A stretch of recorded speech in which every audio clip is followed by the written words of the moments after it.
the most motivational segment in all of sports. Also time we read a little bit of viewer mail. Sometimes we get physical mail. Sometimes we just print out the YouTube comments. We'll see what this one is. This looks like physical mail.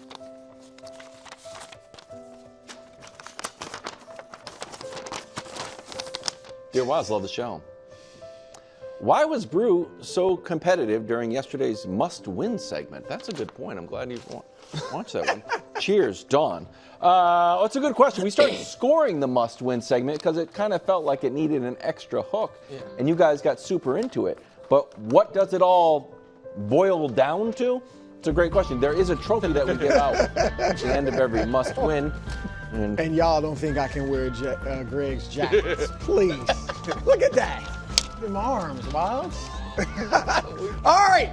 Number 3. This is all quarterbacks. I had a lot to choose from.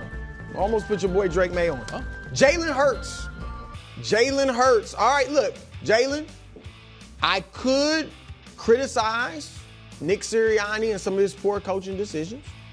I could be critical of the Eagles' defense, which has been playing poorly, to put it that way.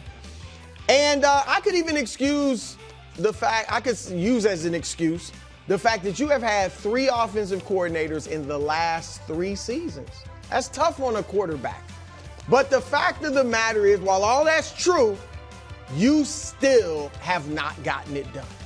You've been downright sorry for a while now. All right, so you have to look in the mirror too. Here's some of the numbers you put up recently. This year you have 4 touchdowns and 4 interceptions. Not good. In fact, you've had a turnover in your last 9 games. You are 25th in the NFL in passer rating, 85 passer rating. That's horrible. And so you have to come around and get it done, Jalen. Now, I liked your demeanor at the press conference yesterday. You looked relaxed. You looked refreshed. You said this has been one of the most efficient bye weeks of your career. You talked about your relationship with Nick Sirianni like, hey, we mended fences. My words, not yours, but you talked about it like we had some long heart-to-hearts and got everything out in the open, and now we're good. You even said you had confidence in him. And here comes Cleveland. It's just what the doctor ordered. You got Cleveland next. I think they got the Giants after that. 2 very winnable games. You guys could be 4-2 and rolling and put all this stuff about a supernatural funk and all that behind you. And look at the opponent, Deshaun Watson and the Browns. They're perfect. They're just what you need. And look at Deshaun. Now, forget the off-the-field stuff, which we know contributed to his downfall. But a few years ago, he's one of the best quarterbacks in the league. Now he's terrible. You don't want to be that way. So learn from his mistakes on the field and go ahead and turn it around. Jalen, I believe in you. All right, at number 2, Brock Purdy. I'm objective. Wow. Are you? I'm putting him on the bud list. I mean, there's some motivation too, but it's also just, hey, you got to play a little bit. Now, Brock, let me break it down to you, Brock. They're licking their chops. They are watering, frothing even at the mouth. They are thirstily awaiting your downfall. They is right there. All right? That's who they is. All right? I mean, they do not want, they want this magic carpet ride, start to a career, Mr. Irrelevant to very relevant. They want it to go down in flames. Pumpkin mode. They wanted to go down, yes, pumpkin mode. You heard him. He is waiting, Nick Wright, for pumpkin mode to hit. But I know you're better than this, Brock. Now, you got a big game. Look, 2-4, that's what you fall to. If you lose to Seattle, you'd be 0-3 in the division. It would be tough. I still think you would get your money at the end of this season, but you got to pick it up. You had a bad game last week. You've been good for the most part, but not as good as we've seen in the past. It's time for you to pick it up. You got Seattle in Seattle, but they just lost to freaking Daniel Jones and the Giants. Sorry, Greg. Daniel Jones and the Giants last week. So go in there, cook, get your boy Brandon Ayuk going again, and then rolling for the rest of the season. Brock, you know I believe in you. All right, at number 1, Aaron Rodgers. I think this is a first. I'm not positive, but I think in the 3 years of the Bud List is the first time somebody's been number 1 2 weeks in a row. Really? Wow. I think so. But I had to do it, right? Yeah. I mean, he has to be number one. Like, Aaron, there's no more excuses. I mean, most people think you got Robert Saleh fired. Whether that's true or not, perception a lot of times becomes reality. And you have no excuses. You're the one that talked about winning a Super Bowl with the Jets. You're the reason the fan base is so excited, or was, about possibly winning a Super Bowl. You've had the offense. You've basically been the offensive coordinator. And don't let Nat Hackett ruin your mojo, if you will. Because nobody's going to let that be an excuse. You have to go out there and still have a good approach and play well, because your legacy, look, 40 years old, coming off an Achilles injury, you've been great for your whole career. I don't think anybody's going to hold that against you.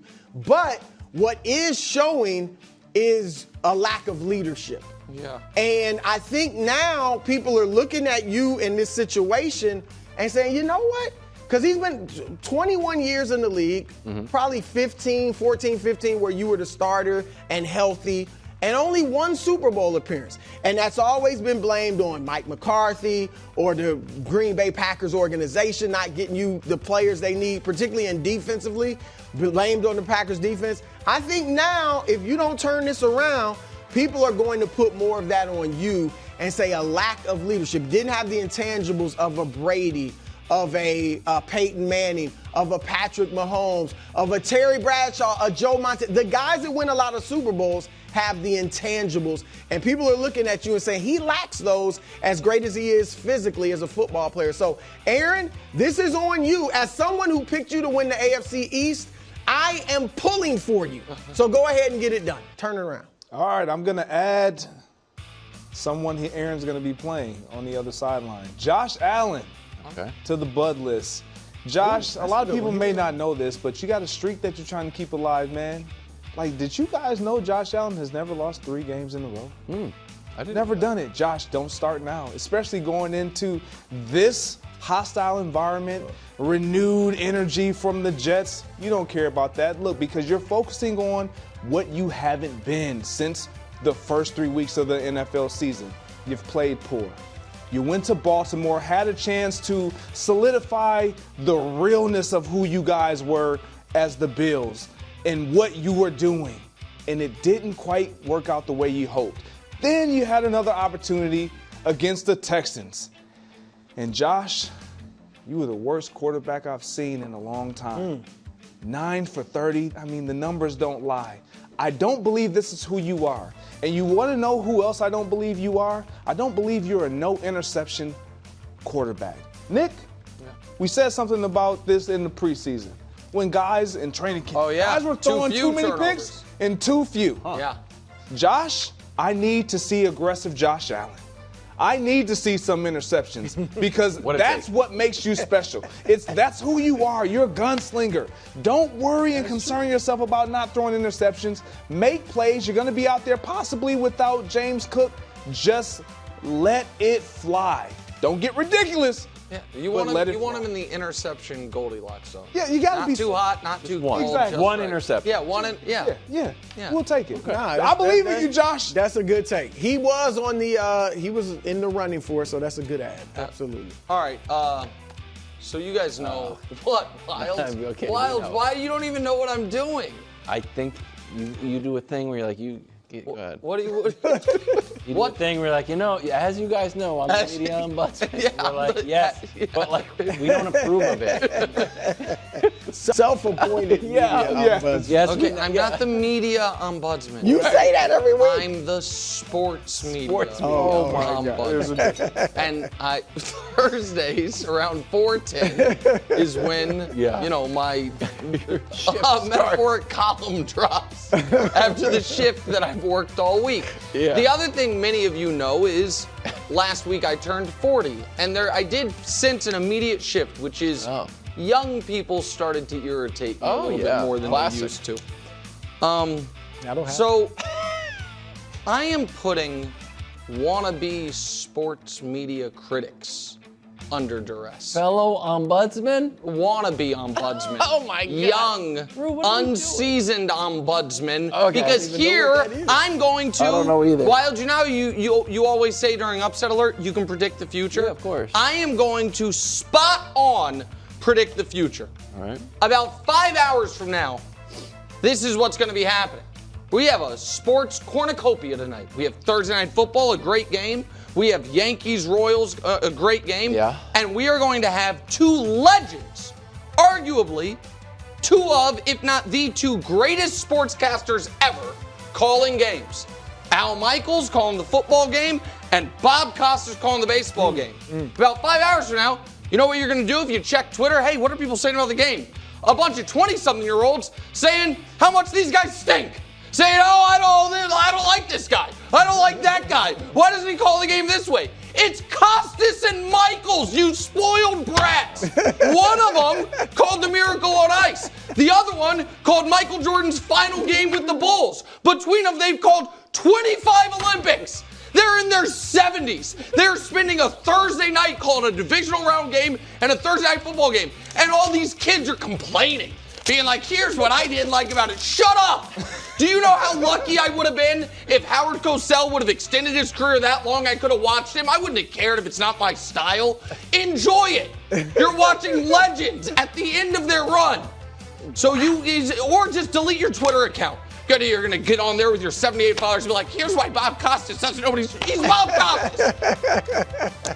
Thanks for watching. Subscribe here to get more from the show and to check out clips from other shows on FS1.